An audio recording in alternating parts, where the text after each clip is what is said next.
All right. All right. Booyaka siya. Welcome back to the latest episode ng medyo newish RNC. Yan, medyo mukhang magandang mga responses sa atin. Kristan, thank you very much, brother, for making this happen again. Of course, man. I'm always looking forward to having long discussions with you na may mga nuances at maraming mga usapan. And also, kahit na hindi tayo magkatugma sa mga opinion natin, that's actually a good thing as well. I always believe pushback and differing opinions make for stronger arguments. Oo naman, bro. Ako pa. How dare you say we disagree? I am a big fan of all of those Bitcoin dictators now. Ayan na, nagsimula na. Nag-shade na kaagad. Serving the tea, brother. Okay. Okay, ang dami natin pag-usapan. So as you can see in my Michael Jackson thriller. Marami tayong mga pag-usapan ngayon. Dami. So let's talk about, of course, later on BBM administration. I think ang daming nagbabash sa atin. Bakit puro tayong Duterte content? Oh, sige. Don't worry. Pag-usapan natin ng BBM administration. Some issues raised. May mga expletive, sabi ni Chelo Magno, di ba? Nakaka-expletive daw yung mga nakikita nilang irregularities or alleged irregularities sa budget, mga ganun. Pati si Ann Curtis yata nag-comment na rin sa pag-usapan natin yan. And then obviously we have to go back to Duterte last week, everything that happened. Obviously, we were supposed to have this conversation earlier, but sabi ko nga medyo Holy Weekend also. May better we get the ball rolling this week. But this week is big, brother, because bakit Big Brother? Hmm? This week is Sorry, naghang yung ano ko yun nga audio eh. ko. Okay, Can you repeat that, please? this week is big because obviously we have the US elections, 'di ba? Ikaw bro, what are your general thoughts Yes. about the US elections bago tayo no? Let's break it down. Yeah, unang-una no, kasi ako on X mismo, I actually see a lot more Trump posts rather than Kamala posts. And there's a lot of Kamala bashing I see on X, and I think that's because of Elon Musk. Did he do that in on purpose or not? Hindi ko alam ano. Pero what I'm getting a sense of is that I don't know why I actually think Kamala will win. Mind you, when I say that, I'm very indifferent towards the US election. Whoever wins, I don't really care because I actually don't like both candidates. I think both candidates are terrible. One is, so if I were to describe, I know one is crazy, the other one is actually they're both kind of crazy. The one is weird, the other one's crazy. That's how I view it, to be honest with you. And I may not be politically correct when I say that, pero but having said that, I actually think Kamala is going to win this one. I know that there are polling showing that Trump is ahead on certain polls, and then on certain polls naman, Kamala looks like she's ahead. It's neck to neck, but I think for some reason, I don't know why I believe the Democrats will pull this. Now, I'm going to give you guys also one insight that I noticed. Trump is already saying na pag matatalo siya dito, hindi na daw siya tatakbo ulit. At sinabi din niya, recently lang, I think it was just today, na pag matalo siya, aalis daw siya ng United States. Why would a presidential candidate say that? Unless meron siyang internal polling that he's seeing that's making him make these statements. And Trump is a very transparent person in that sense na nasasabi niya itong mga to without much thought into it. But if you read between those lines, I think there's something that he's seeing which is causing him to say those statements. What do you think? Yeah, interesting. I mean, obviously, for me, if there's one thing that we can predict about this election is that it's going to be the most contentious, likely very ugly, and probably it's going to be dragging on for quite some time because base sa alam natin, there will be a lot of contestation on the ground. There are a lot of MAGA folks who will be certifying or not certifying the result of elections in some of the swing states, particularly in counties in Pennsylvania, in Arizona. So when I look at those facts on the ground, literally facts on the very, very ground, I won't be surprised there'll be a lot of mumbo jumbo or a lot of pushback and delays and litigation. So no wonder Kamala Harris has assembled a 1,000 strong legal army, not to mention the other side has its own Giuliani and all of that. So that's one thing I can be sure about because, bro, one thing I can say is since 2016, practically all polls are broken. It keeps on getting worse every year. And based on one analysis I saw, a meta-analysis I saw, there are a couple of reasons to explain that. One daw is because marami sa mga voters ay hindi na komportable na aminin sino talagang bobotohin nila. Kasi sabi mo nga, both Ah, candidates ay medyo hindi ganun ka nakaka-proud, di ba? To be yep. honest about it. Although I'll not draw a moral equivalence between Kamala and Trump. One is a convicted felon, one is like, one is like funny. Like, I'll just put it that way.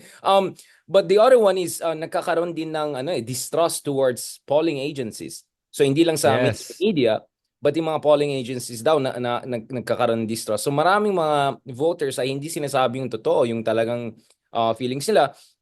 So there are a number of factors we're seeing there that is contributing to the degradation of yung accuracy ng mga polls. So I won't put too much stock into it, but you're absolutely right. If you look at the Seltzer poll in Iowa and some of the other interesting ones I'm looking at, it looks like there could be some last minute rally. But let me ask you this, bro.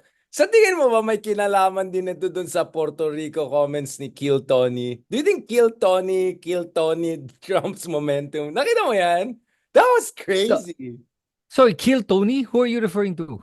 Si Tony, ano yan, Hitchcliff, yung comedian dun sa, host ng, the one who said na garbage daw yung Puerto Rico.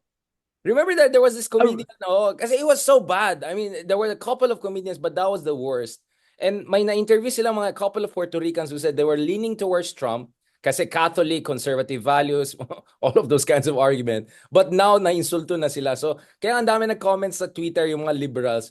Oh, wow! So, okay ka lang na ininsulto ni Trump lahat ng mga minorities except when they specified Puerto Ricans. Suddenly, now you don't like Trump. So, I mean, it just shows you what world we're living in, no? Ikaw, do you think na what do you attribute itong last minute rally in favor of Kamala? You think women, you think minorities are realizing, wait, bro, medyo, are you sure you want another Trump?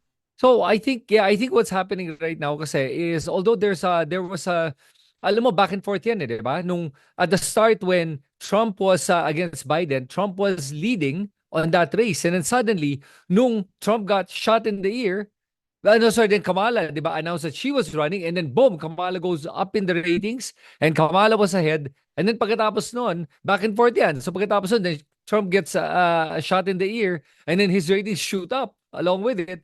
And then Kamala starts to push through all the battleground states and getting all the endorsements that she needed. And then now she's coming up in the polls. And then parang nabawasan yung steam niya towards the last couple of weeks. But for this week, it started to go up again. And my take on this is that I think people are starting to realize na, wait, you have a guy who actually arguably is very responsible for what happened in January 6th. The so-called insurrection, but debatable or not. And not only that, you've seen what he can do from his previous term and what he cannot do, and the promises he's made and the promises he's never going to commit to. So I think when people realize that the possibility of Trump actually winning, may mga tingkong bumaliktad and said, maybe I really don't want him to be the president after all. I think that's where really the difference is. Plus, a lot of the celebrity endorsements are coming in now. Over the last few days, I mean, if you saw the Avengers assemble, that was kind of hilarious actually. Pag makita mo yung, kasi sinabi pa nga ng Avengers, medyo sablay yung tagline nila. Sabi nila, Kamala Harris, down with democracy. Parang mali ata yung dating nun. No, so they corrected it. I'm Kamala Sorry, bro. Harris. The list I saw is the Puff Daddy list. All right. So then, Oh my goodness. Tapos naglabas ng Epstein list din yung kabila. So it's like, this is yun na bad. nga, yun ang interesting dito nga with that list, ano? Kasi nga, sa Epstein naman talaga, if you think about it, Trump is the one close to Jeffrey Epstein. It was always Trump that was close to Epstein. But for some reason, they don't connect that with Jeffrey Epstein. They just assume it was all the Democrats. It's in Bill Clinton, which is true naman. Bill is also close to the Epsteins, and a lot of political figures are. Pero ngayon na wala na nga mga lalaki, si Kamala na, wala na sila mabato, di ba? Kaya ngayon ginagawa nila yung PDD connection na lang with Jennifer Lopez endorsement, si Cardi B. And in the Philippines, I don't know if you know this, we have Filipino celebrities that are going to be part of the election tomorrow. I think they're going to be there. Tony Gonzaga is Yes. supporting. Guess who? What is that Tony Gonzaga endorsement? What the heck? Do you know who she's endorsing? Nakita mo ba Yeah, to? Trump. Sabi niya, Trump, Trump. yeah. Sabi ko, wait, what? Anong pakin niya? Yeah. Tapos merong isa pang big Filipino celebrity that's endorsing Kamala. I forget who it was eh. I tried to look for it. I couldn't find Malaya it again. Salonga type, mga ganyan. No, not Lea Salonga type. Younger, sikat na celebrity ngayon. So I'm not quite sure who eh. Now, by the way, Richard, I want to add na may mga nagko-comment kasi that why would I make a statement na weird daw si Kamala and not say why? And they didn't think it was fair that I would label her like that, or even Trump. Why I would label them without justifying my reason for labeling them. So I'd love to be able to give the audience lang a chance to be able to Please. understand the psyche that I have and why I said Kamala is weird. Alam mo kasi si Kamala Harris, pag makita mo siya magsalita, she cackles a lot. A little bit uncontrollably. Yung cackle niya when she laughs, it's a little bit strange, huh? It's almost like a tick that she Wine has. mom daw, sabi ng comedians. Para siyang wine mom. Yung Wine parating mo. Yeah, yeah. cheerful. And ito pa, there were a couple of times that I'm not sure if she was drunk or not. Parang she was actually drunk. And plus, masasabi ko lang, and I'm not saying she's a bad person, okay? I'm saying lang that there was something really weird about her. And I think lang, being somebody at her age, I think she's around 40 something. Um, 50s na siya, bro. 50s na siya. is she 50s? It's mid to Okay. late. I don't know if she's late 50s. Okay, anyway, but my perspective with Kamala kasi is that parang this is I'm not sure if she's going to be able to I mean she will eventually have to handle being a president when that happens. But I think a lot of her decisions are skewed towards an ego based decision at times. And I think that's where the problem will lie. But the good thing is, good and bad though, the Democrats, I honestly think, have a lot of people that are controlling behind the scenes of Kamala. You mean good people or not so good people? Both. I mean, the Democrats' machinery is so well oiled and well polished that there's a lot of people controlling the behind the scenes with Kamala. I believe that. And it could be Biden, could be Obama, and could be a lot of other people versus Trump, who's pretty much the one in control. That's also not a good thing because with Trump, sometimes he doesn't listen to the advisors, even if they give good advice. Although I do believe that Trump now is a little bit of a tamer Trump than he was back in 2016. Was it 2016? How could you say that? Because JD Vance is crazier than you. Like, No, no, not about because JD he's Vance. older and is a bit more tired. I mean, like, how would you say that? Yeah. Actually, the age and when he realized he made some mistakes. If you listen to his interview with Joe Rogan, he actually admitted that I could have done something better. I should have listened with some of the things. I could have done this. So nakikita mo that he's a little bit more introspective in that sense. And the fact that he has an Elon Musk and other luminaries that are giving him information that are very hard-headed as well, that will give their opinion to Trump, and Trump will listen to them. So in that sense, I think ko mas kumalma na. But I still think he's crazy.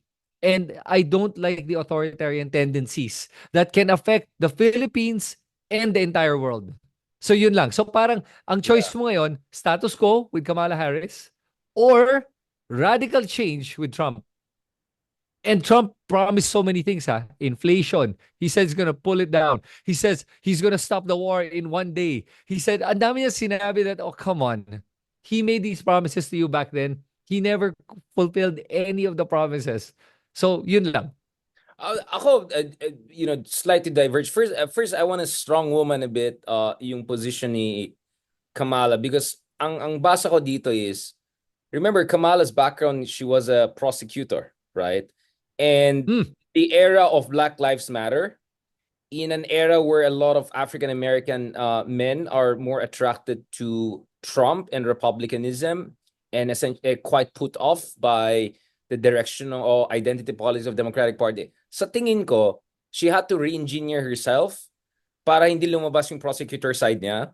And then, of course, she was under a very old president. So she had to also make sure she's not overshadowing Biden.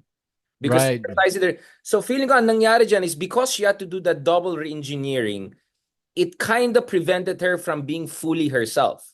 So I won't be surprised if she becomes president later this week and by next year she takes over. I think we'll see a much more feisty prosecutor, self-confident version of her. Kasi to be honest, I think she still doesn't have that full confidence yet. Dahil she never won a Ah, primary. She never won a primary, right? Neither when she yep. ran back in 2020, nor now. Essentially, she inherited the position. So I think there is, I don't want to use the word insecurity, but I think her self-confidence to be fully herself is not there yet. And I think the fact that she knows, unfortunately, there's sexism, misogyny, yes, racism. She had to be very careful. But my sense is we might see a much more feisty and self-confident version of her once she comes into power late next year, if she wins this year. And I won't be surprised if she wins and then Trump's challenges that, things go crazy. You might see a more prosecutor side of her. Not to mention Biden coming out and calling people garbage. It's like, you garbage people, you're gonna accept this result. It's like, no, no, no, no, Tito, okay lang, pahinga ka muna, di ba? Now going, Pero yeah. alam mo So, ano, so that's my take on Kamala. But on Trump, I more or less agree with you. Ang akin lang kasi, um, honestly, I don't know kasi it depends what you're listening to. I am more amenable. Like if you compare him to what JD Vance and some of these podcast bros are saying, he looks like the nice old man. In fact, if you look at Trump, his interview with Lex Friedman, with Joe Rogan, he was very consciously tempered and all. And that shows you he mm, has political acumen, right? He's not actually just Methodist madness all the time. He's very subdued. He knows when to switch off the showman and be more like podcast bro also. But ang tingin ko kasi, bro, if you really follow yung tone ng speeches niya and his choice of J.D. Vance rather than a more moderate Republican option, I think he's actually going to be a more extreme version. In fact, going back to what Joe Rogan oh, said, yeah, I think, remember, he's calling people scum. He's openly threatening to put Nancy Pelosi and Schiffer and a bunch of people who impeached him into jail. And we know that when he was in power in the first term, he threatened Scary, sorry, and a couple of people who were yes. critical of him. So, and importantly, ito yung sinabi niya sa, kaya sabi ko, let's not be fooled by his, yung tone niya. Kasi he's very good in showing a much more subdued, Right. local version of him. But actually, if you look at what he's saying, during the first term, I didn't know what I was doing. And I brought in a couple of people who were not loyal to me. In fact, 32 members of his cabinet, they all endorsed Kamala or went against him. In fact, John Kelly, the former chief of staff, Right. four-star general, called him a fascist. So he said this time he'll bring in essentially people he can trust, meaning loyalists. So more MAGA, more extreme. So you're And right. Maybe temper wise, maybe so you have to be careful. Be careful what you wish for. Nevertheless, I'll tell you what, before I pass this back to you, bro, I do not judge people who vote for Trump as necessarily voting for Trump per se. A lot of them vote for Trump for many reasons because they're unhappy with the Democratic option. They like that there's a lot of Catholic values emphasis in the Republican mhm, Party. They like a lot of emphasis on family values, and of course, a lot of people who have strong views on abortion, on divorce. So I think it's unfair to say, oh, if you vote for Trump, you're for fascism. They're medyo disagree ako. And a lot of us have family members, relatives in the US who are Republican and are great people. It's not like they're okay with everything Trump says, but they're not also happy with where the Democratic Party is going. And actually, based on the studies in Nevada, shout out John Kilatita, in Nevada, the Filipinos could be the swing vote and decide where Nevada will go. Because historically, Nevada was more democratic in the past few elections. But this race is getting very, very close, and Trump might carry Nevada thanks to the Philippine American community. So those are the factors I'm using. But I agree with you. On the international level, oh my God, mahabang usapan yan. Trump is a wild, wild card. He could turn out as the defining guy cutting deals with North Korea and Iran and Russia for mm, peace, but he also could embolden a lot of these extreme superpower, authoritarian guys, Putin, Xi yeah. Jinping, to do something crazy. So it's a big, big gamble. But I don't want to judge people who support Trump. I met a lot of people in the US who were Nick Haley, who were DeSantis, Georgia, South Carolina, but now wala na silang choice. So Trump na is the Republican candidate and they're not convinced by Kamala. So I'm not going to demonize them. So I think we have to be very careful not to, paint a broad brushstrokes and demonize all of the people who vote for Trump. The same way I tell relatives and friends who are Republican, hey, don't judge everyone who's going to vote Democrat as, pro everything that you find wrong in the Democratic Party, true or not. So this is the challenge the US is going to have, this kind of a mutual demonization and further polarization, which is quite Mhm. Yeah, I agree with you on this, and I think a lot of people that are voting for Trump as well.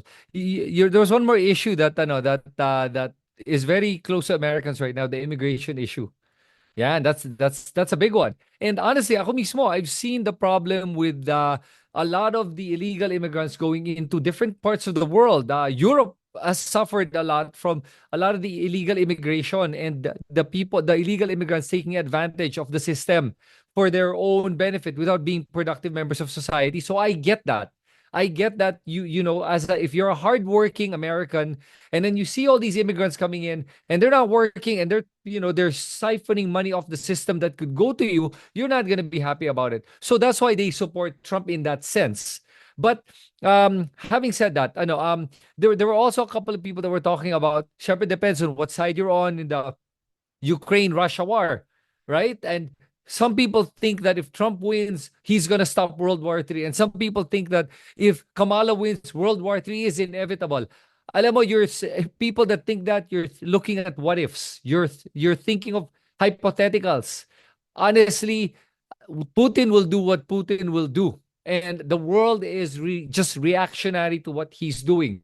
Yun lang yun. And neither presidential will really be able to stop Putin. And what they can only do is react to whatever Putin's next move is. If Putin escalates this, remember, it's Putin who escalated this, no one else. Yun lang yun. Pero so that's why it's scary for me when I see people start to believe in the narrative of Russia and Putin that, oh, no, it's the US's fault. It's because it's Biden, or it's because, oh, but if NATO it was Trump, it would be expansion. different. Pati daw Yeah. nung sinapak daw ni Will Smith si NATO expansion daw na trigger siya sa NATO. Remember it became a Eh, meme na every time something happens NATO expansion, they were triggered. yeah. Yeah, when you hear somebody speaking with that arguments like that, you realize that people are so easily swayed by narratives and propaganda, because that's propaganda that was actually started by Russia, by Putin, and people 100%. clung onto that argument and just went with it. So yun yung mga iba't ibang issue, and plus the war, the Hamas issue with Israel. It depends on which side you're on, then you're gonna vote one way or the other. So maraming mga iba't ibang issue, plus crypto. Alam mo, a lot of the crypto boys are They're supporting Trump. pro-Trump. They love Trump. One issue candidate, like Trump is supporting crypto, I vote for Trump, may ganon. Pero marami ding mga nasa crypto community that are not supporting Trump because of all the other issues. So again, for me, you're right, and I do not hate or think anyone's a bad person if they vote for Trump or Kamala, because I think this Absolutely. time people are looking at issues rather than the person. Because the first time Trump did run, it was the person that they were looking at. Now they're looking at the issues and where they stand, which brings us back to the original version of the democratic process of the US elections, where it's based on issues, which is a good thing. Yeah, I mean, akin naman, I mean, I'm good with debating on issues as long as you don't create, fake paranoia around immigration. So, people eating cats and dogs. I mean, come on, that was crazy stuff from Trump to say that. That was some would say very racist. And then when J.D. Vance was pushed on that, he essentially admitted, yeah, sometimes you have to exaggerate things to highlight an issue. My point is, I find that very scary, because next thing you know, some white supremacist crazy guys are gonna use those narratives. So even if intention in J.D. Vance or Trump is to kind of create some sort of a drama to get the attention of people, that's a dangerous Yeah. rabbit hole. That's very dangerous, because we know there's racism. We know there's a lot of white supremacy stuff out there. It's dangerous. So I'm a little bit troubled with that kind of rhetoric. Nevertheless, I'm not surprised many of our kababayans or Filipino American community feel very strongly about the immigration issue, because a lot of them live, let's say, in San Diego. They live in border areas in Texas, Rio Grande, etc. And they feel threatened. In fact, there are a lot of Mexican Americans who are also very strong against further immigration, because they feel threatened and all of that. Akin lang naman, let's not forget, it was Trump who sabotaged the bipartisan immigration law that was about to be passed. Well, kasalanan niya Yes. na Biden not to ram it through last December, but nevertheless, Trump sabotaged it, because he said, if this goes through, the credit will go to Biden. So let's just make sure that. So let's not forget, he was the agent saboteur. So it's unfair to blame it all on the Biden administration. So I agree with our Republican friends, a lot of them, that immigration is an issue. But do not forget, the reason there's no solution is because Trump asked the Republican Party not to do it. If you don't believe me, talk to these Senate leaders, Republican Senate leaders who negotiated that bipartisan deal just to be bullied to pull back at the last minute around February. So if you do your proper research, you'll understand where I'm coming from.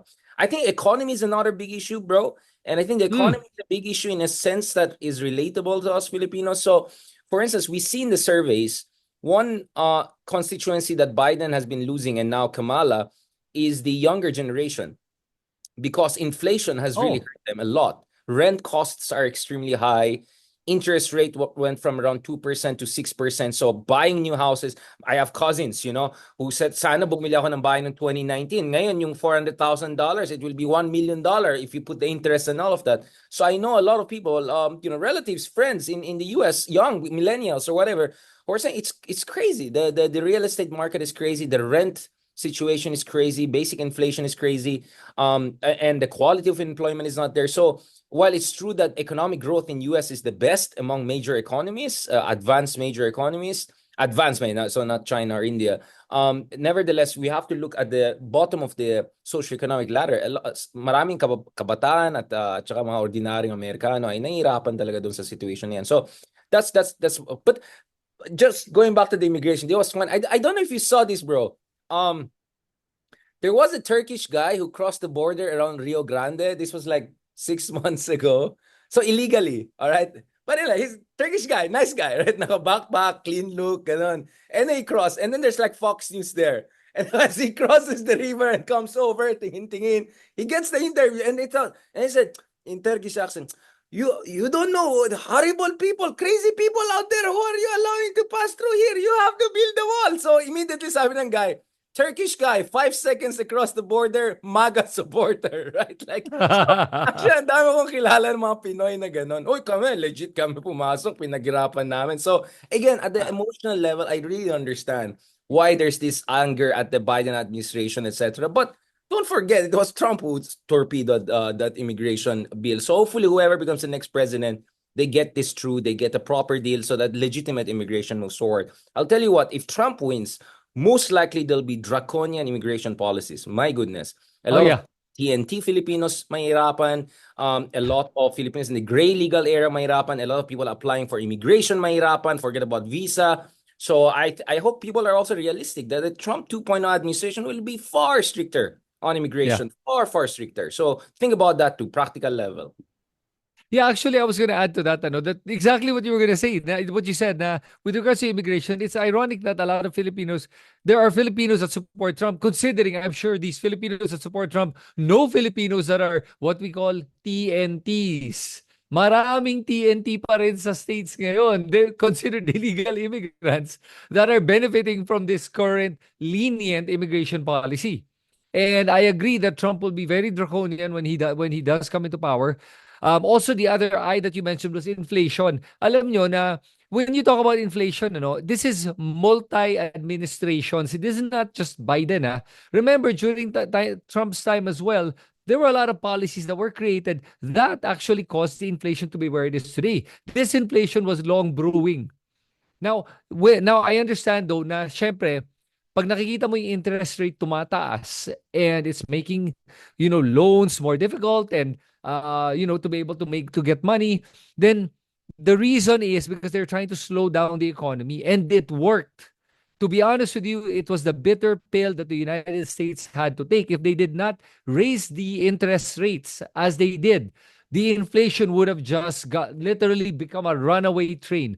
So, pag nagagalit ka doon, isipin mo na lang that those are the bitter pills that everyone had to take so that to be able to rescue the US economy regarding the national debt of the United States. And we're also going to talk later about the national debt of the Philippines. But for the US, the problem lang kasi is, remember, it's bicameral, right? So, bipartisan, excuse me. So, immediately, kaya napapasin, both agree to it. Although sometimes last minute, may mga possible government shutdown, but they do agree to it. And so, you can't blame it on one or the other particular president. Yun lang yun eh. So, the US has a big time bomb ticking right now with that national debt. Even if Trump is in power, that's not gonna really change much. Actually, it will make it worse if he gives tax breaks to the richest of rich Americans because the huge taxes will come from the super rich people. And one reason a lot of rich people are supporting Trump is because they want less tax on Ah, themselves. yun. Right. And let's be brutally Right. honest about it. A lot of very rich Americans, including Elon Musk and Till and all of these people, they don't like regulation. They don't like taxes. So if these people are taxed and all, where is US going to get the money to support all of these different projects they need to support in order to compete with China? So those are the things. So mahabang usapan yan. But anyway, we can go on and on about the US. So I think we have to transition back to the Philippines. All we're saying is that may paki kami sa US kasi yung mangyayari sa US may epekto rin sa atin whether we like it or not. If US sneezes, the rest of us will catch cold. So pay close attention and please don't be overly emotional or uto-uto dito. Parang think about implications sa mga kababayan natin, yung mga gusto mag-migrate, gusto mag-immigrate, gano'n. And also research. Bakit walang immigration policy na napasa? Research niyo yan. Wag lang maniwala dun sa mga podcast bros or yung mga advertisements and catchphrase motherhood statements. Now, transition back tayo sa Pilipinas, bro. So last week, we started last Monday analyzing the Mm. Duterte hearing. And I think, not to be super presumptuous, I think it was one of the most comprehensive, multidimensional analysis of that hearing. We look at all of the angles. Now, can we look at the fallout, bro? What is your Yep. assessment over the coming days since last Monday and days to come? In terms of Quadcom, in terms of public opinion, in terms of reactions. Do you think Duterte came out as a rock star, or Duterte actually was just digging his own grave? So there are two takes on this, depending on who you support. So syempre, the DDS are spinning the hearing and the testimonies in favor of Digong, especially with some of the pronouncements he made that, yeah, hindi nga to personal. There's no personal liability. If a police does a killing, you cannot sue Duterte or make him responsible for it. Mali si Risa Ontiveros. But actually, I'm gonna dig deeper into this on another video that I'm preparing right now, that there are a lot of logical fallacies that are being spewed out by Panelo, by Duterte, and by the supporters. And mind you, I say that, even if after I say that, I have to say that Duterte is a very smart manipulator. Magaling siya mag-spin ng narratives. I have to give him that much credit that he can make it sound so good, the sound bites, when he said, for example, human rights ka, ako human lives. Pero teka lang, when you think about it, you prefer human lives over human rights, yes, but without human rights, how can you have a proper human life? 'Di ba? Magaling siya Human rights is a mag-ikot-ikot. He's a consummate politician. He's very yes. good in manipulating language and all of that, in fact. And not just that, the double speak is insane. Tapos he did a press con afterwards, 'di ba? But then he makes it sound like kaya maraming nanood ng Senate hearing dahil kay Duterte, that's how much power he has and hold on the people, but his press con did not do very well. So, and plus, remember, the Senate hearings and the Quadcom are doing well not because of Duterte, but because of the discussion around EJK, the drug war, this fake drug war, and everything. Ngayon, if you're supporting naman the Risa Ontiveros, then or BBM, then you'll side with them and say, yeah, Risa looked really good.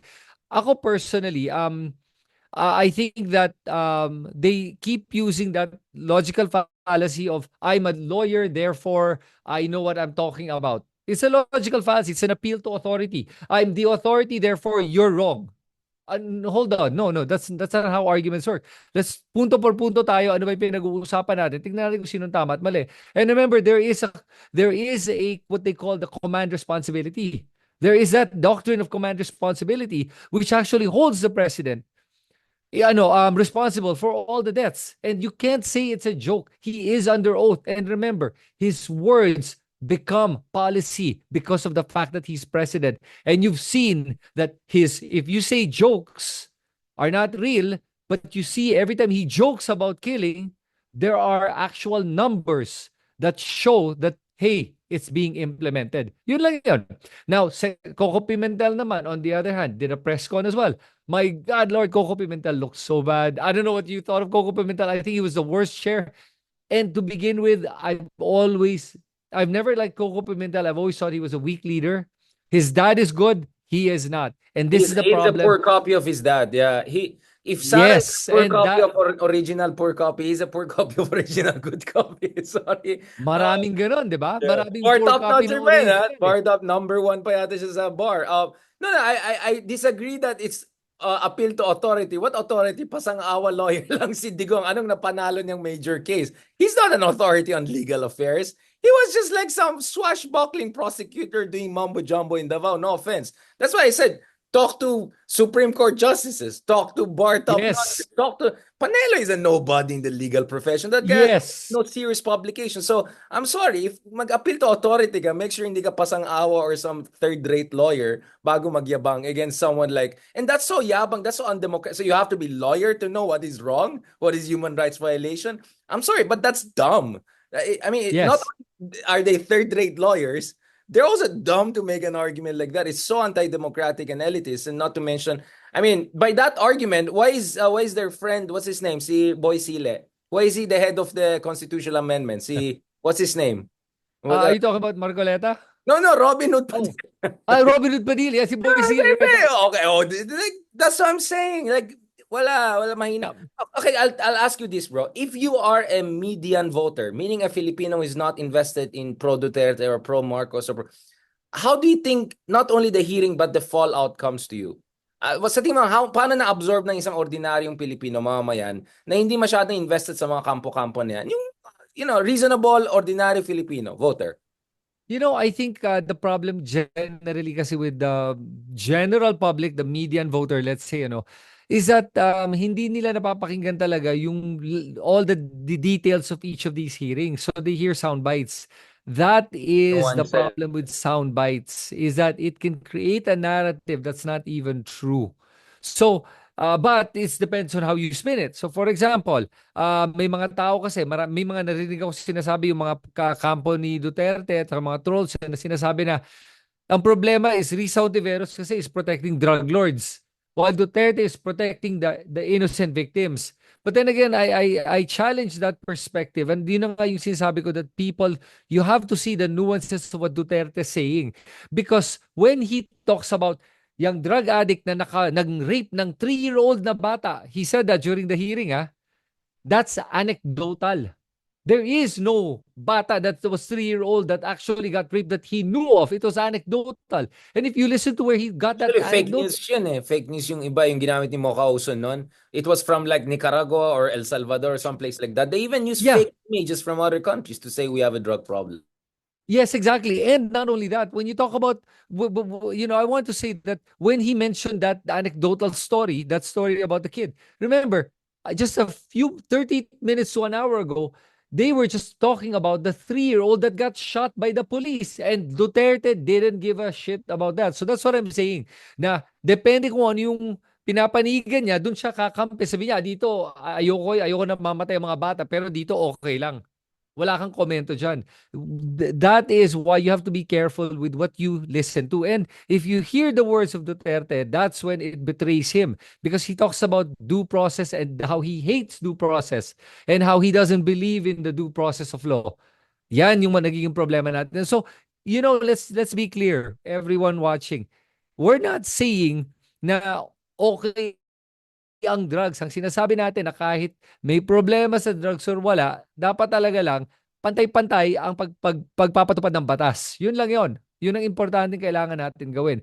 But that fallout afterwards, I hope that people are not swayed. Kasi even today, I saw on social media, ang daming mga kumakalat ngayon na paninira kay Risa Hontiveros. Pero And then, bro, ay hindi naman organic yan eh. I mean, just very quickly on that, kasi you're raising a lot of important points, no?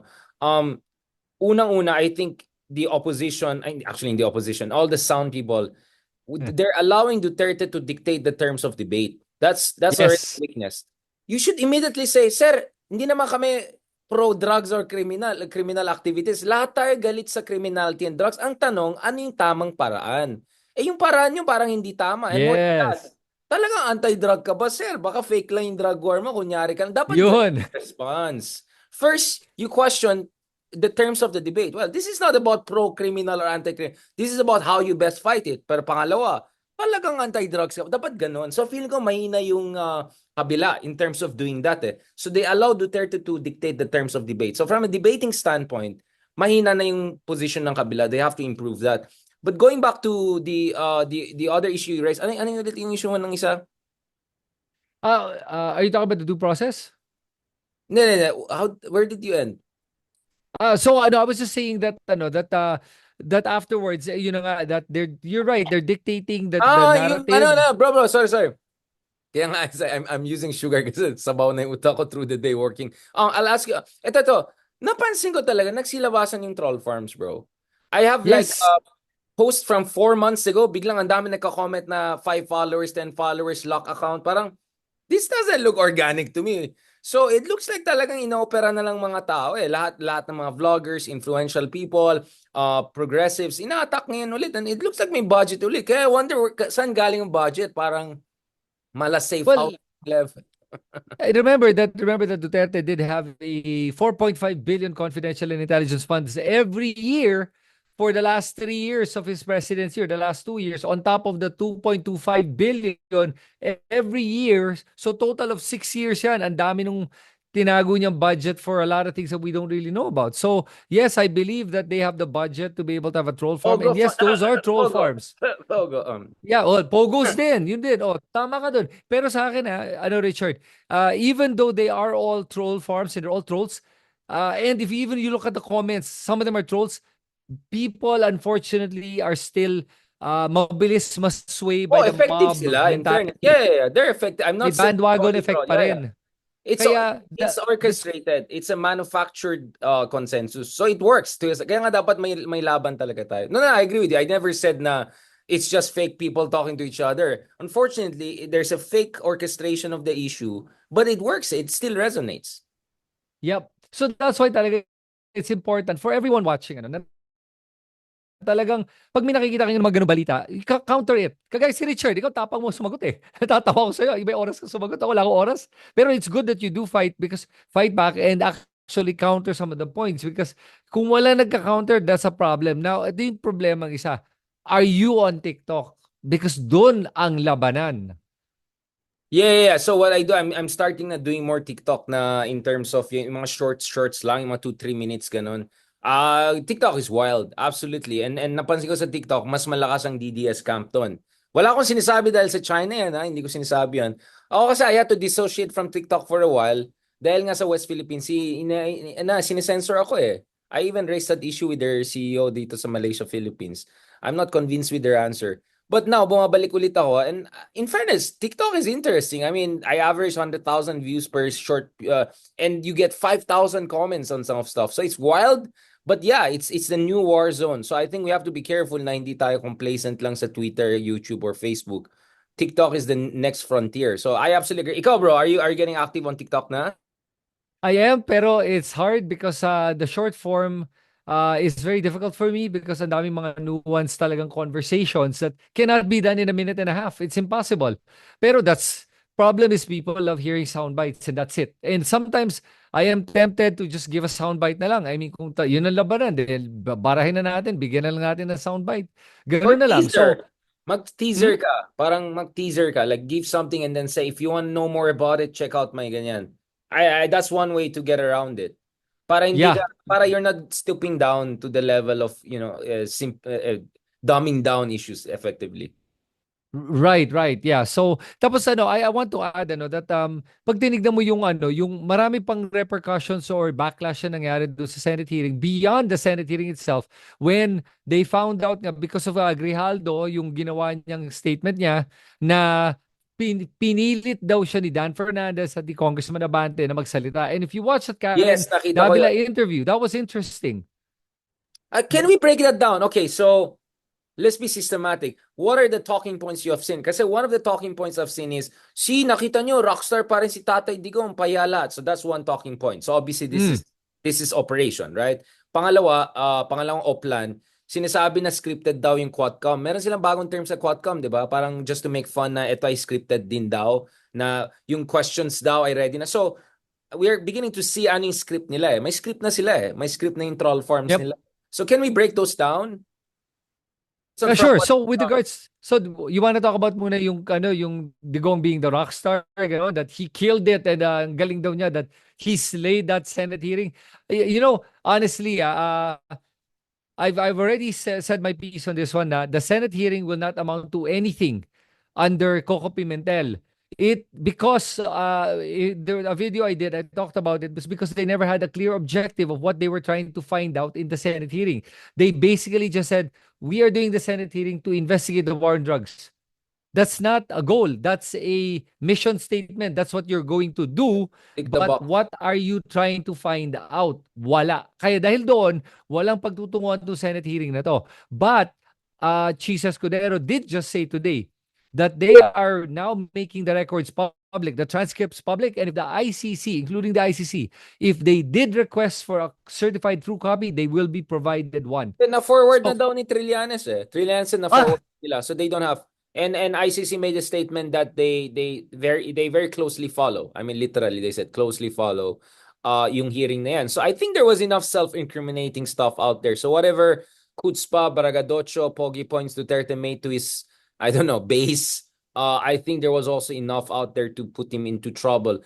But speaking of Quadcom and other people who could come in, what is your read in terms of discussions and all? Do you think Quadcom can come in? Do you think they're preparing to so come in? I I think saw Abante that the Fernandez statement. mistake that Benny Abante did and si Dan Fernandez is that they did speak with Grijaldo off outside of the hearing. Now, Kaya yun yung talking points ng kabila. yes, pero honestly, if you look at Grijaldo naman, they didn't really need to talk to him or anything. Pero they did talk to him because sinabi lang ni Garma, kausapin niyo si Grijaldo, tanong niyo sa kanya kung totoo sinasabi ko. That's all it was. So they were just confirming it. Although if you look at it on a parang Optics eh. Pangit optics. ethical perspective, medyo parang unethical yon. And dun sila tinira ni Karen Davila. And kudos to Karen Davila that at least she's hard-hitting either way. And I think this makes the Quadcom be more careful with their Sloppy. actions moving forward. I I don't think they had ill intentions when they did that. I think they slipped. They weren't. They were maybe they got a little bit sloppy. But now they're back on their toes because of what happened, and they're gonna keep going. Now, ang tanong natin dito ay, pupunta ba si Duterte sa Quadcom?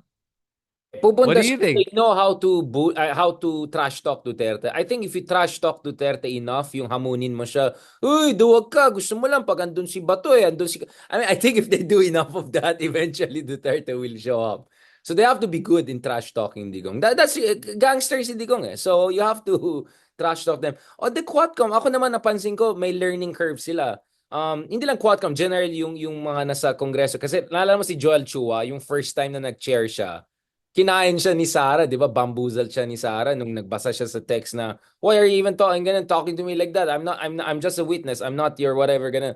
But over time, in fairness, si Congressman Joel Chua, I think improved. Si Dan Fernandez, nung una, pakit-pakit lang kay Cassandra Ong, yung mga ganyan. And then, so I think there's a learning curve also. And barbers and all have been doing pretty decently, not to mention Abante and, a couple of other Gutierrez, a couple of other good guys there. So I think there's a learning curve there. So because this is unprecedented, right? We never had a situation whereby, you're investigating a former president for mass murder, essentially. Right? I mean, this never happened in Philippine history. Corruption, yes. Irregularity, yes. But this is completely next level stuff. So I'm not giving, like too much excuse. I'm not trying to apologize for sloppiness. But I think it's quite understandable considering how the stakes are high. But ako, para sa akin, trash talk niya si Digong. Aggressive din dapat Yeah. kayo para si Digong. Talagang sabi, uy, duwag ka lang. Gusto mo lang pag bato lang. Tapos pagtawanan niya si Bato. Ganun. Dapat ganun eh. Because that's the only way to get Duterte's attention. You're not gonna get his attention with regular rhetoric and formalities and all. Yeah, and then I want to add actually, just going back to the Senate pala, naalala ko lang that it was very disappointing for me that a lot of the other senators decided to just be absent. 'Di ba? Like, I mean, I understand they're Safe. maybe scared for their political careers, or they just didn't want to have to face Duterte, whatever. They're from sina Sherwin Gatchalian to sina JV Ejercito to ang dami, my Grace Poe. There's so many of them that should have showed up that they didn't show up. And JV that's said something why, like, let's just end it na kasi political yun, di ba? I was slightly not, I mean, to be honest, I was not very impressed. I was like, I'm yeah, not, I buy that argument. yeah, So what if and it's you know what? political? It has to be done. And I feel really bad for the victims. Kasi nga, nung pumunta sila doon, man, it's like you were victimized by these people. Sina Bato, yung mga police, sina Duterte, and now you have to recount your story for them to just slap it in your face and make you look like you're the one lying. That no, you're wrong on this one. Wow, De ako na yung Lima nga, biktima. ginanon, di ba? If See, Senator De I Lima felt I felt so bad for Delima. I mean, I hope that she's a very strong lady. She'll be fine. Pero I just felt so bad for her, and honestly, I'm sure there was trauma for her seeing Bato there, and and it took a lot of guts for her to show up there, knowing that Bato and Digong were the ones that persecuted her, and now she's being attacked again, 'di ba? Tapos si Jinggoy pa. Ayan, maraming Ba't kasi lahat ng si Shell kalaban niya. Joke na kasama niya, mabait masyado. Dapat Well, nagdala ka ng mga kabardagulan na kasama, yung magre-react na. yes. Kasi ang bait nila, Shell, nakaganyan lang sila. Like, no, bro, this is bardagulan. That's one thing that I've always said nga about the senatorial balls, and one thing that I keep talking about. I really think talaga if a lot of these senatorial balls want to win, they need to show to be more controversial. They need to be more confrontational. They need to be willing to get out there and say what needs to be said, no matter who gets run over by those statements. If they don't do that, they're just gonna be wala silang impact. Nobody's gonna notice them. They're not gonna win with what they're doing now. They need to do something different. Filipinos generally love a strong persona kasi they would rather give that responsibility and accountability of what they say and do to that person eh. Kaya gusto nila yun eh. Kasi ayaw nila sila yun They eh. want a champion. Yeah, they want a They champion. do, exactly. The archetype, the archetypes that people cling to. That's an archetype they cling to because honestly, you know that a lot of Filipinos, unfortunately, I've said this, I tweeted about it. There's a lot of weak men out there. That's why there's a lot of strong leaders that come out that are being championed, like you said. So if these opposition leaders want to make a difference, man, they better come out swinging. Yun. Yeah, we have a bit stronger. Yun nga, medyo our culture, partly Asian din kasi tayo, medyo diffident tayo. But I hope, with all of the shortcomings of the Senate, with all of yung mga kabalastugan na nakita natin, sana medyo mag-step up lahat, including yung mga opposition leaders. Sila dapat ang, kumbaga, let Lenny be that, like kind of mabait leader and all of that. But I think the rest have to really show a much more, pugnacious, if I can use that term. Hindi naman confrontation, pero pugnacious na palaban kasi yun talagang gusto ng taong bayan. Now, let's go to the last part of our discussion back kasi baka sabihin nila, you just attack Trump and you just attack, DDS. Ayan. BBM naman, pag-usapan natin, guys. Baka naman, just in case, baka you forgot, we have a president called Ferdinand Marcos Jr. Kasi I think sometimes people forget he's our president. Balita ko, meron na naman siyang social event, parating ninong sa kasal. Buti hindi na siya nag-Formula 1 Grand Prix this year. Tara buhay, no? Medyo relax-relax lang si BBM, no? Nothing crazy, nothing, Alam mo with BBM my problem talaga with him is he is sobrang non-confrontational. He is the epitome of that not that strong a leader, unfortunately.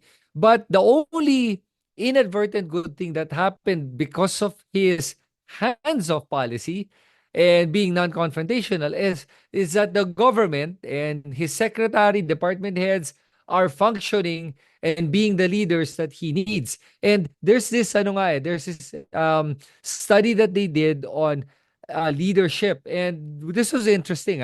If you look at Henry Ford Jr., when he took over Ford, people thought that he was dumb, he's not smart, he's not good enough to be able to lead the company. But why was he able to make Ford successful?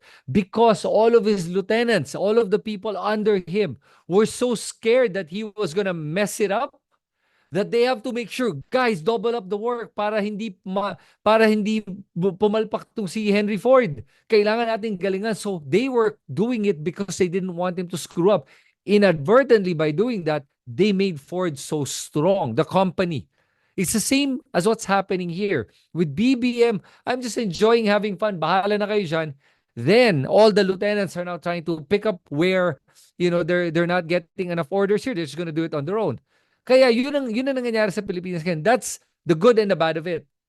I want to add this. But So, what do you think about him getting the Remulla brothers essentially to run essentially the leash of the state, if I can put it that, like the ILG and DOJ, those are the two pangsampal mo, di ba? Giving yeah, it to Remulla brothers, hindi ba that shows that he wants to outsource it to the kind of a strong men figures, ganon, a big yeah. dynasty, big boys Yeah, dynasty. well, si John Vic, I don't know. I haven't seen much from him, so I don't know if he's strong or not. I liked Abalos. I liked how Abalos dealt with a lot of the problems that we had in the government. Si Remulla naman, Boying Remulla as DOJ is okay, but he hasn't really proven his mettle yet. Remember that all of these Pogo things, it wasn't Boying Remulla, DOJ, that really spearheaded it. It was the PAOK that spearheaded it. Okay? And then So the sumunod na lang sila DOJ, later. absolutely, support lang sila. And if you think about it, the DOJ hasn't really done much at this point. The PNP is the one that got Kibuloy. All right? Not the DOJ. So the DOJ is going to just palang follow somebody's lead and just pursue from that point on. So like for example, ito, kasuhan na dapat si Digong. Are they going to do it or not? I don't think so. Because the DOJ, I don't know why they have their tail between their legs, but I do have suspicions on certain issues and why they haven't been able to act. For example, I just want to add this. Yung issue with Bantag na hindi pa nila nahuhuli until today. Okay, I want you to think about this. Bantag is what religious sect? INC. Now, alalahanin mo, INC, Duterte went to visit the head of INC during their anniversary. Now, INC, their anniversary date is an official holiday. INC has a lot of power with the government. And it's got the ears of BBM and also of Duterte. And remember, Bantag is an INC. So, there's a problem there. And that's, I think, why hindi And pa he's also nahuhuli si PMA. Bantag. He's also Oy, PMA. He's also PMA. That's why he has protection. That's what I've told. ah, Like people know where he is in Cordilleras, if I'm not mistaken. But PMA graduate siya, so protektado daw eh. well, ako naman with regards to the PMA, I think it depends on the batch. I think batches are more loyal to their batch than they are to the overall academy. And that's where you saw naman with I the mean, his problem with, batch is taking care of him daw. Kasi yung batch oh, niya, sure, yeah, siguro, senior na yeah. eh. He's like what, 50 plus na. So that's a senior group na. Senior na sila. Yes, yes. Oo. So, and remember that when Duterte said that he wanted to get somebody from INC to implement the drug war, then people are wondering why INC? Is because Duterte knows INC, police that are with the INC are untouchable. Completely untouchable. And you think Kibuloy with the KOJC and the Angel of Death na ano niya, na army niya, that's dangerous. There's one with INC that's worse.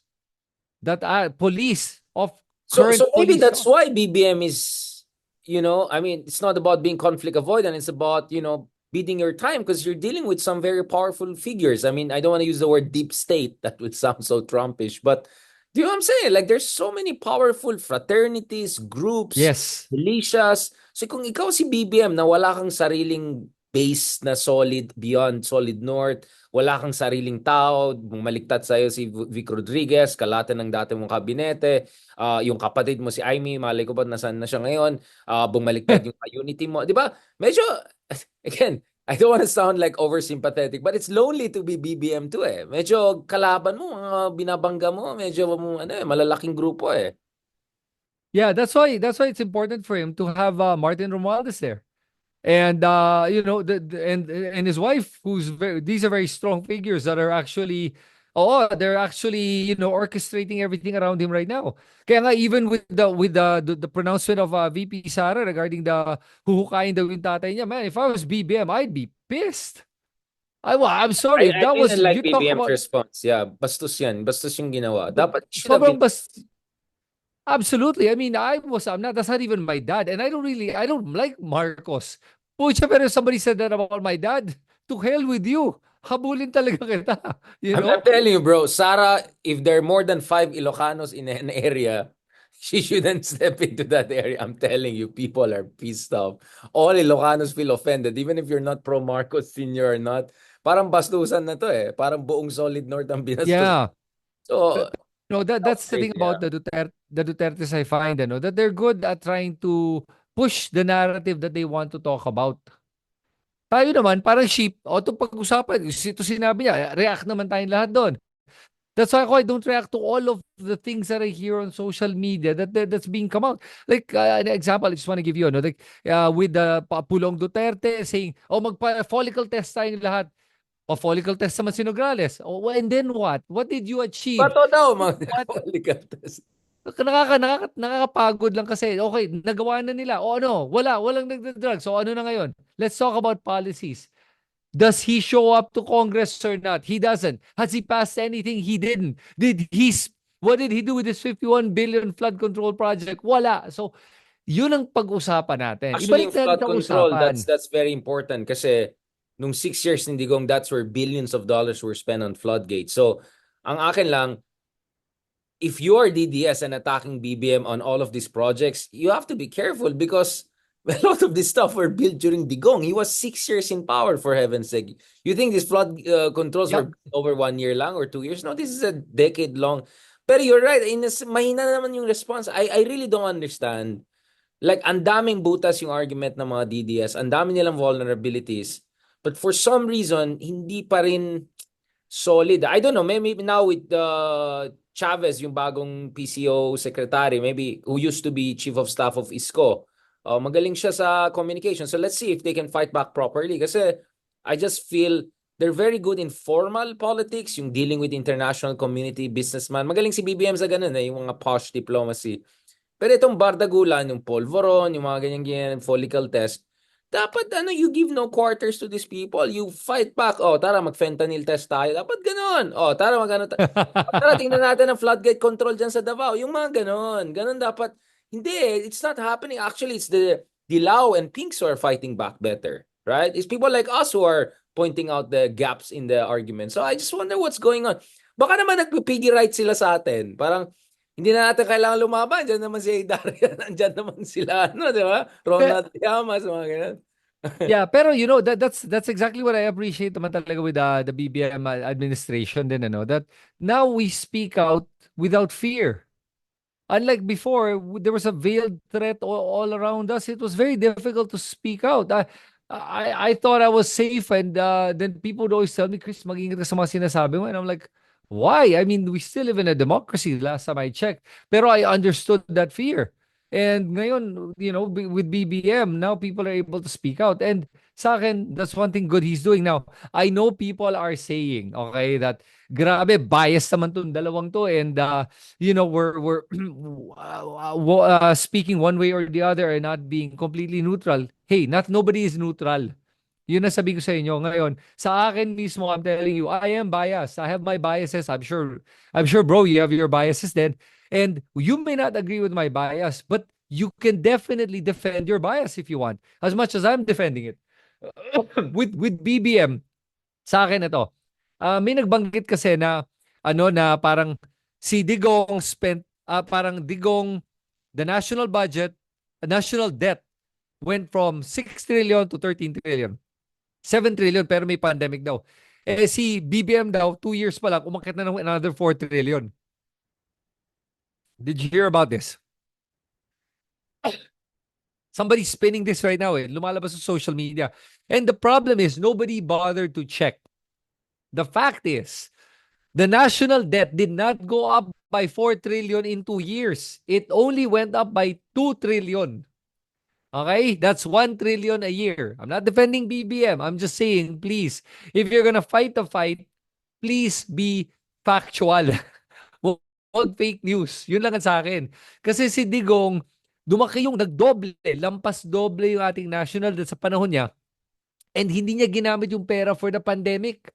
When he borrowed 5 trillion during the pandemic, he only used 500 billion for pandemic aid. Where did the rest of the Yeah, but that's my point, 4.5? bro.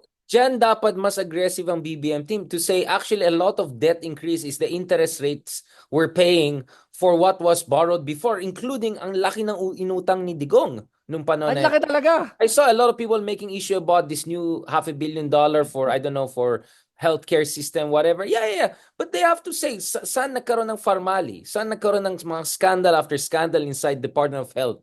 It was panahon ni Digong. So I just wonder why they're not doing that. They're not more aggressively. Hukayan talaga yan, di ba? Like, bago ka magsalita sa akin, tignan muna natin ginawa mo nung 6 years na sa poder ka, di ba? Tapos anak mo pa, may 2 years pa dito, eh, di tignan natin. So I just feel ang daming pwedeng atake. So you're allowing the Duterte camp to still dictate the terms of the debate where I think dapat in reality it should have been much more patas. But having said that, bro, there are certain serious issues. The PhilHealth issue. Yeah. I'm glad Supreme Court eventually came in. We had Justice Carpio on my show the other week to discuss that. My TRO na finally.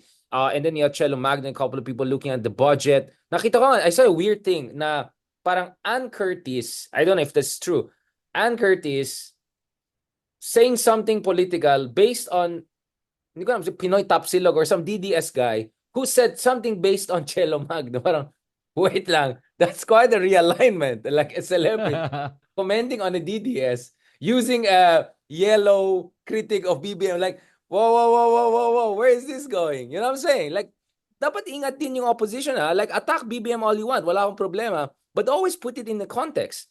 BBM is doing this, but we had it even worse during Digong. Dapat ganun yung argument. Kung talaga ganun yung argument. And for me, ganun yung argument on many issues. From DepEd to DOH, I can raise about a lot of kapalpakan ng panahon ng Digong. So, that's where that reference point is very, very, Yes. very important. Yeah, that's why nga for me, kahit nasabihin natin I do have my issues with BBM, by the way. So, like, pero 100%. pag may issue kay BBM, ito lang, for example, you talk about flood control nga. Listen, that flood control issue nga was during the time of Duterte pa rin. And at the end of the day, for me, both of them have screwed it up. As a matter of fact, all presidents have screwed up this flood control issue because ang laki talaga ng budget ng DPWH for flood control ever since. And nobody ever bothered scrutinizing this budget to find out bakit nga ba grabe pa rin yung pagbabaha natin dito sa buong Pilipinas. Ang laki-laki na nilalagay nating budget na binibigay sa DPWH for flood control. So it's not an administration issue, but the administration that is going to fix it is the administration that I will actually give credit to. Because right now, wala pang administration na gumagawa nun. So, magbatuhan kayong dalawa ng BBM and Duterte na ikaw may kasalanan, ikaw may kasalanan. Lahat kayo may kasalanan. Yun ang sa akin yan with the flood control issue. Okay? So that's why Next, we need yung isang people issue like naman when it comes to sinasabi nila na no, that's like what I'm who? saying. We need people like Heidi Mendoza types in Senate. Tama yung sinasabi ng followers na you need people who are auditors who know how to check this because you're not gonna expect BBM, to be really 100% into auditing and all of that. So you need really pros, progressives who are good in auditing, who work for COA to really flag and expose itong mga anomalies, mga kung sino-sino contractor na kumita dyan sa floodgate projects na yan. Yep, I agree with you that. By the way, ito pa. So the other issue that we have right now is not just the flood control that they're trying to throw at BBM to say na, oh, ikaw may kasalanan nito.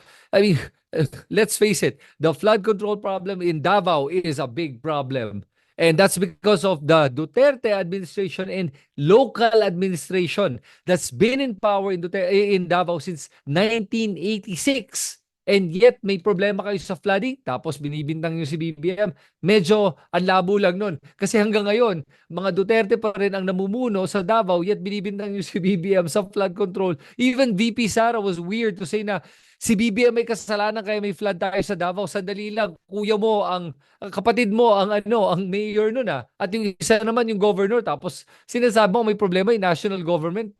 Tapos hindi sila binintang pa niya yung national government na hindi daw marunong mag-manage. Wait a minute. Kapatid mo yung mayor? What are you talking about? So, yun yung tama ka doon when you say that they are dictating the narrative. And BBM needs to have his own troll army to make sure to, throw that narrative out there, the right narrative. And that's what I think he's not doing enough of. Yun ang nakikita ko. And But if I were to be critical, Richard, you don't have your mic on, by the way. I don't know if that was intentional or No, not. no, no, it's So, okay, sir. I just have to release it to my. Don't worry. It ay, has. okay. So, and I'm gonna add this, ano, if I were to criticize lang, because I do have my criticisms of BBM, ito lang yun para sa akin. Yung PhilHealth na yan is a big issue with me. Kasi nga, itong si Ralph Recto, na I actually don't think he's a bad guy, but I do think what he did was not ethical. Kasi nga, even though that budget did not come from member contributions, that did come from the national budget. Once you put it in PhilHealth, you keep it in PhilHealth. Ganun lang ka-basic.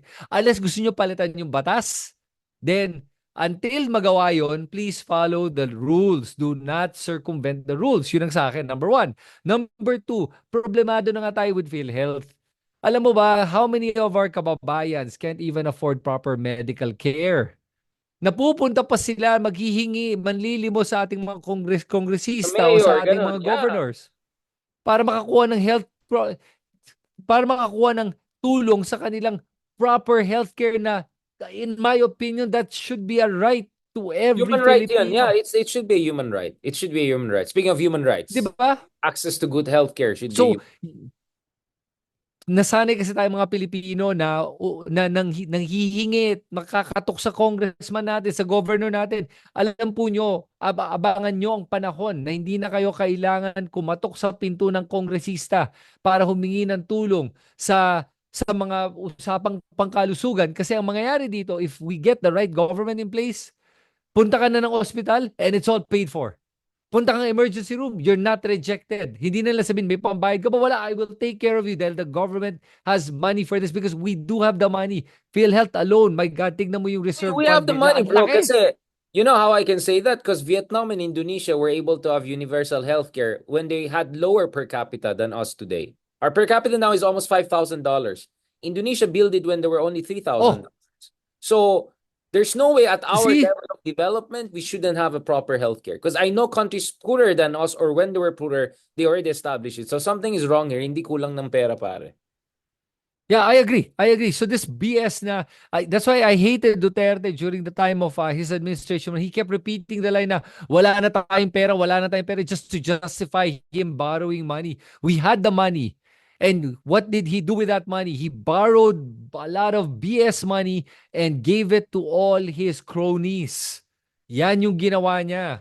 Instead of pumunta sa mga tao na nangangailangan nun, he gave it to all his cronies and we are all paying for it. Kaya nagkaroon tayo ng mataas na inflation dito sa Pilipinas. Okay, dahil po kay Duterte. Alalahanin nyo, in 2018, 2019, compared mo to today, prices have gone more than double. Okay? Dahil din Pero kay bro, ang Duterte. sasabihin kasi nila is, oh, nagkaroon ng pandemic and all. But I'll say this again. Yes, nagkaroon ng pandemic, but why did we do worse than all our neighbors? Vietnam Yep. had economic growth during pandemic. We had 5 quarters of recession. What in the concept of worst do they don't they understand? Now, why did we do poorer than all our Southeast Asian neighbors? We had 9.6% GDP contraction. Ganon kapalpak si Digong. So, yung excuse nila na pandemic, yeah, sure. We didn't expect 10% growth. Pero why almost 10% contraction? Yun ang hindi nila ma-explain kasi palpak talaga sila. But then again, why are BBM people not using that? Because that's a fact. They can use yung diyan ako nahinaan sa kanila, parang literally like mahina sila in that sense, you know what I'm saying? Like why like there's so much content there to use against the other side. I don't know what's going on. Pero alam mo ano, like my God, kaya natatawa nga ako when I hear people, some of the people that bash me, they say to me, bayaran ka lang. How I wish bayaran nga talaga ako or ikaw, di ba? And let's give them good political advice because sometimes I wonder how Kasi did they do libre these tayo political nag-advise moves. eh. Libre. Free. Yeah. Kami ni So, Roland, parang libre lang sa amin. Wala appointment, wala ano. Talagang para sa bayan lang ginagawa namin. pero ito pa isa. One big B5 with BBM administration, the Maharlika Fund. Alam mo talaga, I really hated the fact that they steamrolled that into to actually enact it. And even until now, where are they investing the money? They don't know where to invest the money. They don't even know how to put it together. And not only Kasi that, nga the bro, head. nagkaroon ng pushback. Hindi bro. Kung hindi nag-ingay ng tao, hindi tayo nag-criticize, ay nako, may Mambo Jumbo Maharlika Fund na yan, yung parang 1MDB style. So actually, the reason na naging zombie yung Maharlika Fund is dahil ang dami nag-ingay. So natakot. Ah, So you know what I'm saying? It's okay. like an expensive car that was bought under dodgy circumstances or something, and then sa dami nagsalta, di na ginamit, nakatenga lang sa parking. Doesn't make it okay, but it just shows that it's that nakikinig or natatakot sila sa public opinion. Otherwise, that Ferrari would have been 10 Ferraris by now. I'm just telling. Right. So actually, that's the lesson. Remember, the first version, BBM was supposed to lead the Maharlika Fund. And then they Yep. kept on editing and editing and editing. Look at all the Stella Kimbo versions.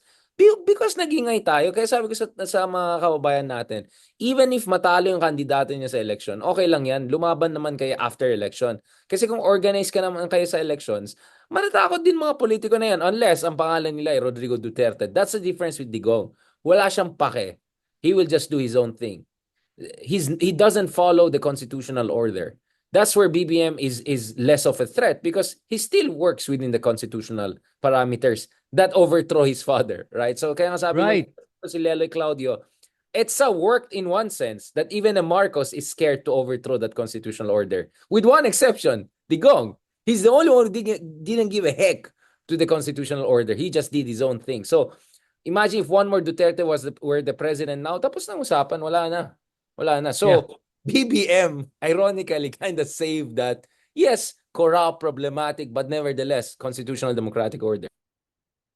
But also, I think that kasi with BBM, again, I'll give praise for praises do siguro lang, ano, in this case, ano, na meron pa siyang hiya. At like you said, may takot siya. May takot siya sa tao. And I'm going to make this statement, ano, Richard, that a lot of people kasi think that the powerful are actually the leaders. Yung ating mga pinuno ang may kapangyarihan. Alalahanin niyo kung saan ang mga taong makapangyarihan, saan nila nakukuha yung kanilang tunay na kapangyarihan. Sa mga masses, sa mga tulad natin, sa mga Pilipino, sa karamihan, sa collective. Yun nila nakukuha yung kanilang kapangyarihan. That's why malakas si Kibuloy is because pinagmamalaki niya meron siyang 8 million followers na lumalabas ngayon, 8,000 lang pala. Pero nung akala ng tao marami yun, may kapangyarihan si Kibuloy. Pero nung na-realize ng PNP na 8,000 lang yan, wala yan, kaya nila. Kaya ang INC malakas kasi pinagmamalaki nila na meron silang mga milyong-milyong followers na kaya, they're basically kingmakers at any point. So, yun yung kapangyarihan si ano pangalan na si Felix Manalo ba yun? Whoever the head of INC is, because of the people, the collective. Ito mas sabi ko, you want power, you get that power back from kung sino yung mga sinusuportahan niya. You let them know kung ano yung ayaw nyo at anong gusto nyo. Makikinig yan mga yan sa kolektibo. Pero kung wala nun, then at least we all have to form our collectives. The problem is people like Risa Hontiveros, for example, ayaw nila magkaroon na itong parang blind loyalty na sumusunod lang sa kanila. Yun ang problem. But it's a Yeah, double-edged yeah, yeah, yeah. sword because she doesn't want or thrive or need that validation and that loyalty from her followers. She can't use that same power to be able to push her forward. Pero that's what makes her a good leader. But yun nga eh, that was, for me, that was the biggest critic of Obama. Because remember how Obama excited so many people when he ran for office? And then once he was in office, hindi niya na-mobilize yung base niya. Now, his explanation was, ayoko maging race war yan. Because if I Yes. mobilize an African-American progressive base, you're going to trigger a civil war situation.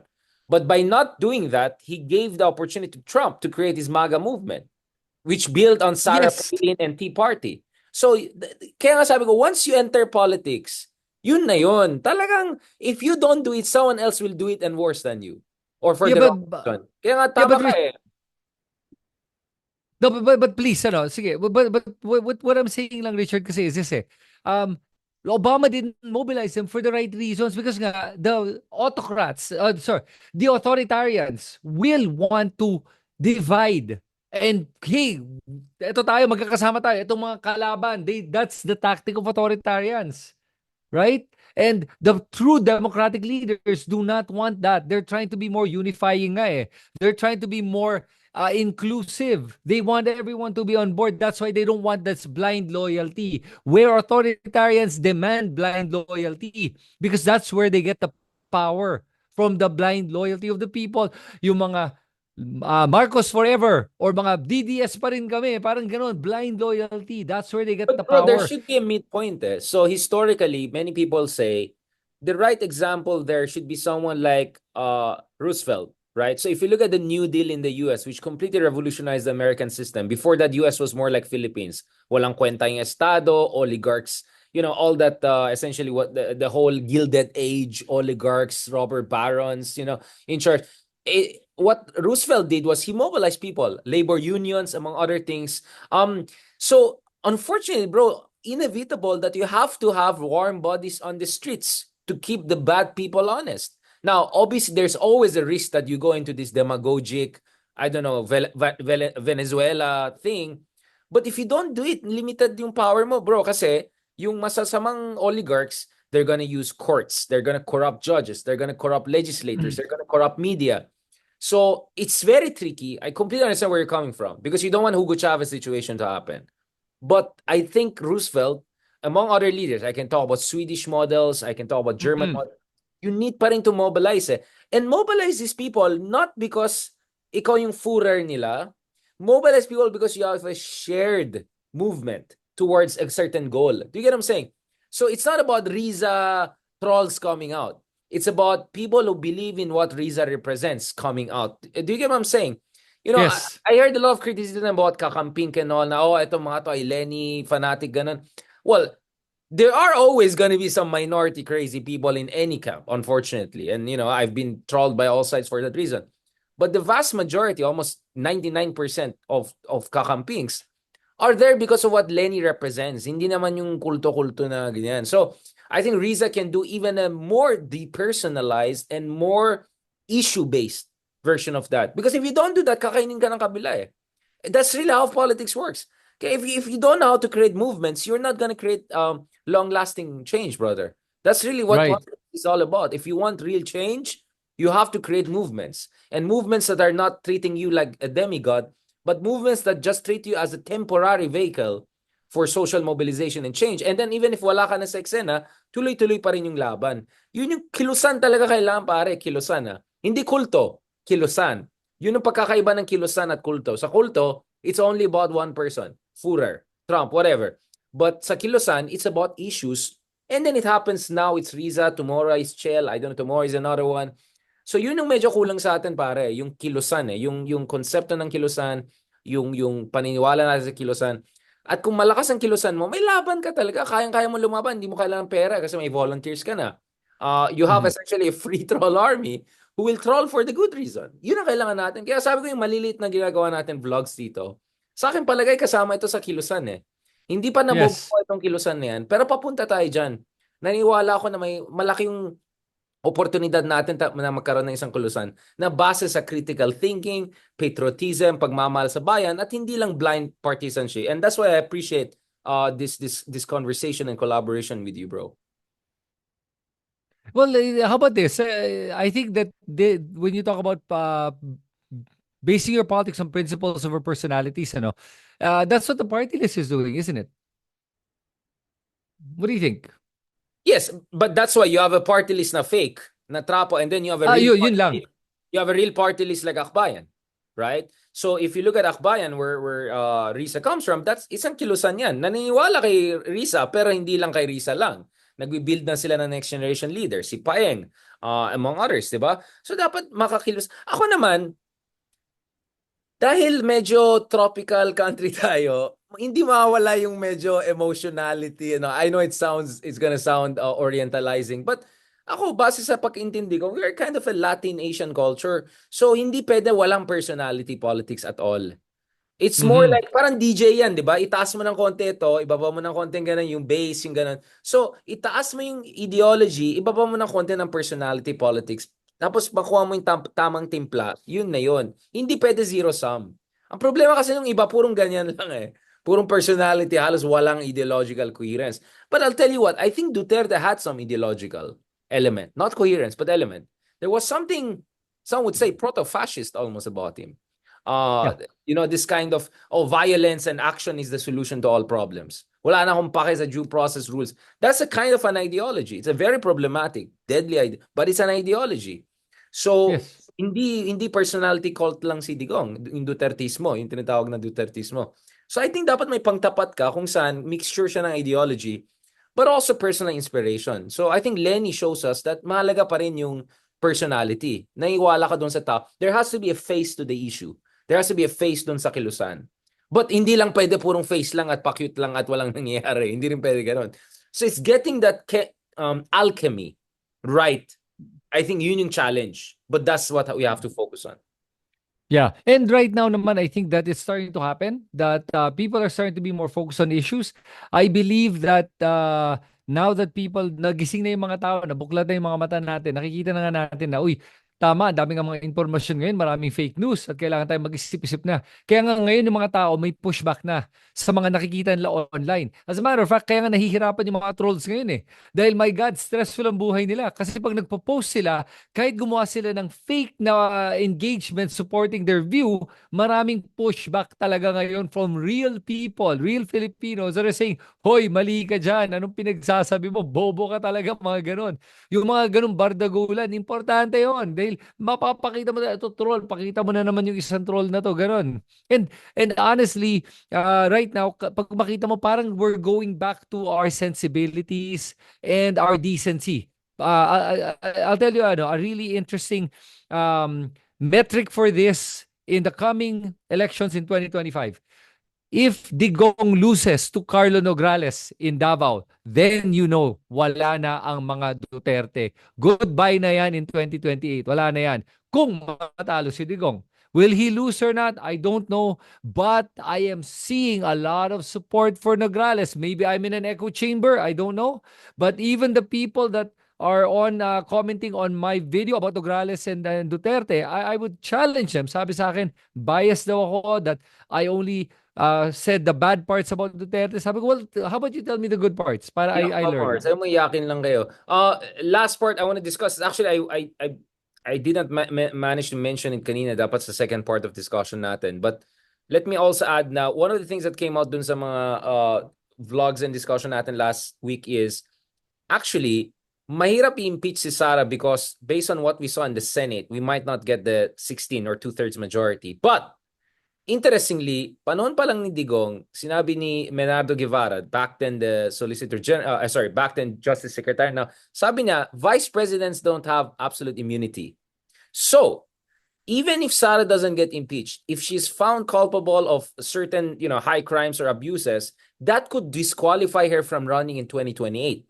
And for me, that's just as bad as impeachment. In a sense that she's just going to be an empty shell until 2028. And if she cannot run, wala, tapos na sila kasi sinong tatakbong presidente? Baste.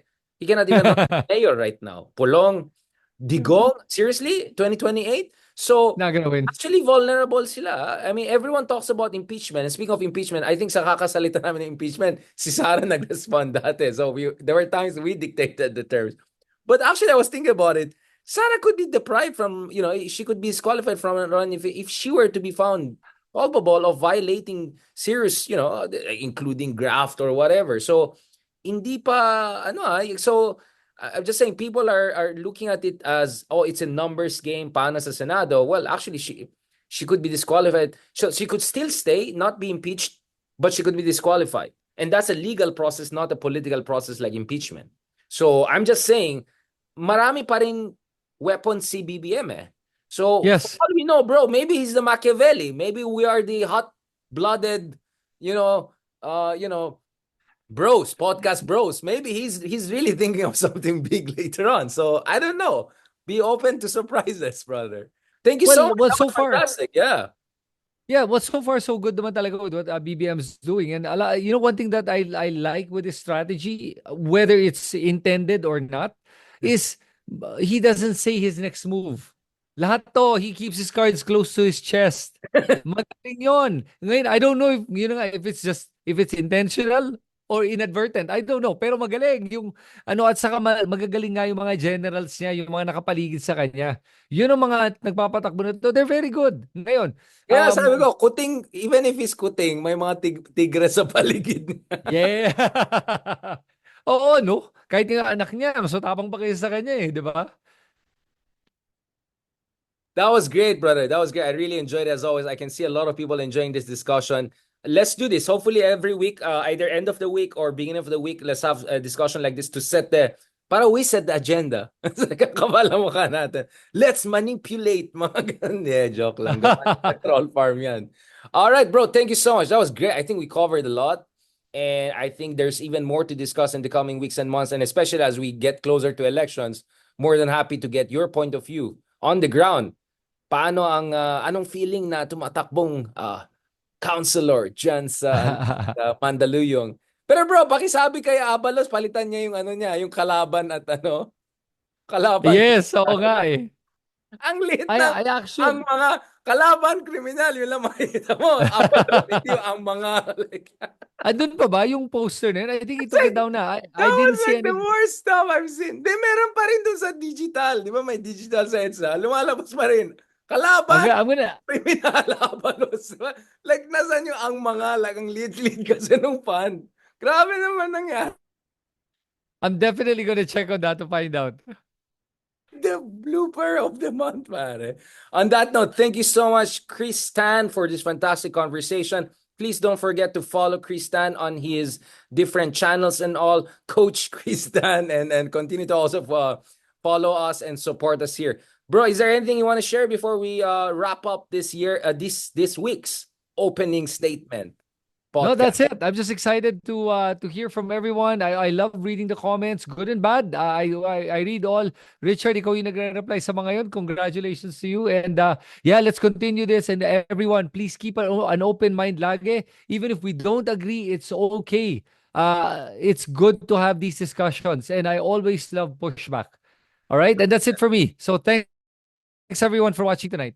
Yeah, thank you, brother. I mean, I don't know if correct me wrong. I saw almost 100% positive comments, or at least not any trollisy or troll comments at all. So maybe we're doing something right after all. Maybe. Yeah, I hope so. Thank you. God bless, bro. All right. Talk to you soon. Take care. All right. Good night, Bye-bye. everyone. Okay.